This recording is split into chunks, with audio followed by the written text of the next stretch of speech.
Army, air force and navy as an officer. As you have seen कि सभी लोग जो है वो बहुत इंटरेस्टेड रहते हैं जैसे ही अपना स्कूलिंग खत्म करते हैं towards joining the Indian armed forces. तो मैंने कहा चलिए इसके लिए एक वीडियो अच्छी बनाई जाए और जिसमें बताया जा सके कि आप आर्मी और एयरफोर्स या फिर नेवी में और एज एन ऑफिसर किस तरह से ज्वाइन कर सकते हैं। तो यहाँ पर दो ऑप्शन है, पहले हम डिस्कस कर लेते हैं उनके बारे में। Either you have finished your school or you have finished your college, यानी कि ये तो हमने 12th खत्म किया है या फिर ग्रेजुएशन खत्म किया है। अब यहाँ पर दो रास्ते बढ़ जाते हैं। अगर आपने 12th खत्म किया है तो क्या होगा, you will have to appear in NDA, that is National Defence Academy. इसका एग्जाम होता है एनडीए का। You will have to appear in this. अगर आपने 12th खत्म किया है और कॉलेज खत्म किया है तो what you will have to do, you will have to appear in CDS, that is Combined Defence Services. तो ज्यादातर जो बच्चे 12th फिनिश करते हैं बहुत उनके अंदर जोश रहता है आर्मी, एयरफोर्स, नेवी की तरफ जाने के लिए। ज्यादातर लोग कोशिश करते हैं कि after 12th they should once appear in this exam that is called as National Defence Academy exam. अब पहले जाना ये तो नहीं एग्जाम ये होता कैसे है। तो ये एग्जाम जो है वो यूपीएससी कंडक्ट कराता है। यूपीएससी, ये यूपीएससी वही है तो सारे के सारे आईएएस, आईपीएस, आईआरएस यानी कि पूरी सिविल सर्विसेज के जितने एग्जाम होते हैं सारा कंडक्ट करने का जिम्मा किसके पास है, union public service commission UPSC. तो ये एनडीए एग्जाम जो है वो भी वही कराता है। अब इसके बाद हम ये डिस्कस करेंगे कि क्या इसके लिए अपीयरेंस चाहिए। एक चीज तो आप जान गए क्लास 12th आपका होना जरूरी है। द नेक्स्ट थिंग इज कि आपकी एज 16.5 टू 19.5 होना चाहिए। 16.5 से लेकर के 19.5 साल आपकी एज होनी चाहिए। अब इस एग्जाम में होता क्या है, इस एग्जाम में दो तरह के क्वेश्चन होते हैं। पहला मैथ्स का एग्जाम और दूसरा इंग्लिश एंड जीके। ये दो एग्जाम आपको देने पड़ेंगे। हर साल में 2 बार इसके फॉर्म निकलते हैं।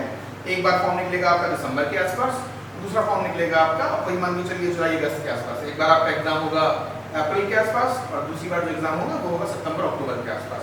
तो जब आप एग्जाम में बैठेंगे तो you will have to appear in these two papers, maths and English and GK. जब ये खत्म हो जाएगा इसके बाद सबसे बड़ी चीज है उसके बारे में डिस्कस कर लेते हैं। So now the next big thing is appearing in SSB. SSB जैसे ही आप ये एनडीए या सीडीएस कोई भी एग्जाम जो आपका रिटन एग्जाम आपने वो क्वालिफाई किया तो you will have to appear in SSB, it is Service Selection Board. अब इसमें होता क्या है, सारा का सारा जो खेला है ना यहीं पर खत्म होता है एसएसबी में आकर के। ये आपका फर्स्ट प्रोसीजर हो गया रिटन एग्जाम वाला। पहले क्या हुआ, written exam, then SSB interview, then medicals and last is all India rank। तो एसएसबी में क्या होगा आपका, बहुत सिंपल सा प्रोसीजर होता है एसएसबी का। 5 दिन का टोटल प्रोसीजर होगा 1+4।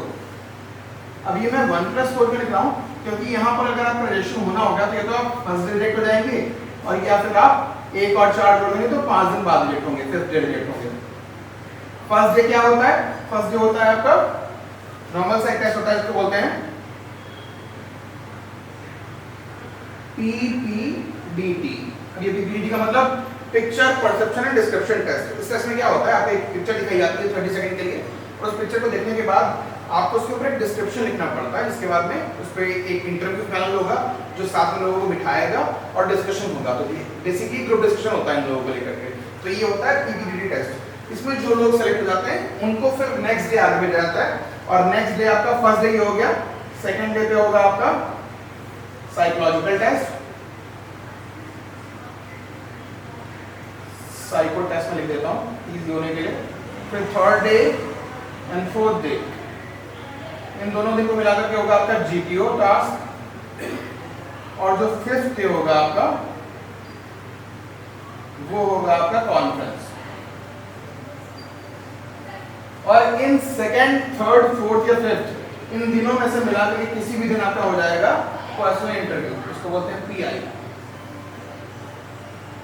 तो ये आपने जाना भी स्टार्टिंग से लेकर के, कभी आपको क्या करना पड़ेगा, अगर आपको आर्मी, एयरफोर्स, नेवी की तरफ जाना है तो आपको पहले रिटन एग्जाम देना है, फिर एसएसबी इंटरव्यू में अपीयर होना है। रिटन एग्जाम में अच्छा मार्क्स स्कोर करने के बाद ही आपको एसएसबी के लिए बुलाया जाएगा, और फिर एसएसबी में आपके पास दो ऑप्शन होंगे। तो अगर आप फर्स्ट दिन एलिजिबल हो जाएंगे, अगर आपके अंदर पोटेंशियल नहीं है तो पहले दिन बाहर, तो अगर वहां रह गए तो दूसरा, तीसरा, चौथा और पांचवा दिन आपको वहां पर रहना पड़ेगा। उसके बाद जो मनसा वाचा कर्मणा जो थ्योरी है जो एसएसबी फॉलो करता है कि जैसा आप सोचते हैं आप वैसे ही करते हैं और वैसे ही बोलते हैं। अगर आपके अंदर ये पोटेंशियल है तो आप इसमें सेलेक्ट होने के बाद फिर आपका क्या होगा, मेडिकल्स होंगे, और मेडिकल्स क्लियर आउट करने के बाद फिर आपकी ऑल इंडिया रैंकिंग बनेगी, और ऑल इंडिया रैंकिंग के बेसिस पे आपको पता चलेगा जो प्रेफरेंस आपने दिया था आर्मी का या एयरफोर्स का या नेवी का, वो आपको मिल रही है या नहीं मिल रही है। तो मेरे हिसाब से ये बहुत शॉर्ट वीडियो था, शॉर्ट में चीज़ों को समझाने के लिए कि आप कैसे प्रोसीजर आप कर सकते हैं। अगर अभी कुछ पॉइंट्स ऐसे हैं जो इंपॉर्टेंट है और आपको लगता है कि इसमें नहीं बताए गए तो प्लीज़ आप कैरी फॉरवर्ड करिए, जाइए कमेंट बॉक्स में और जाकर के कमेंट लिख दीजिए। So please don't forget to like, share and subscribe and keep loving our channel, which is Way to Success Point. Thank you so much.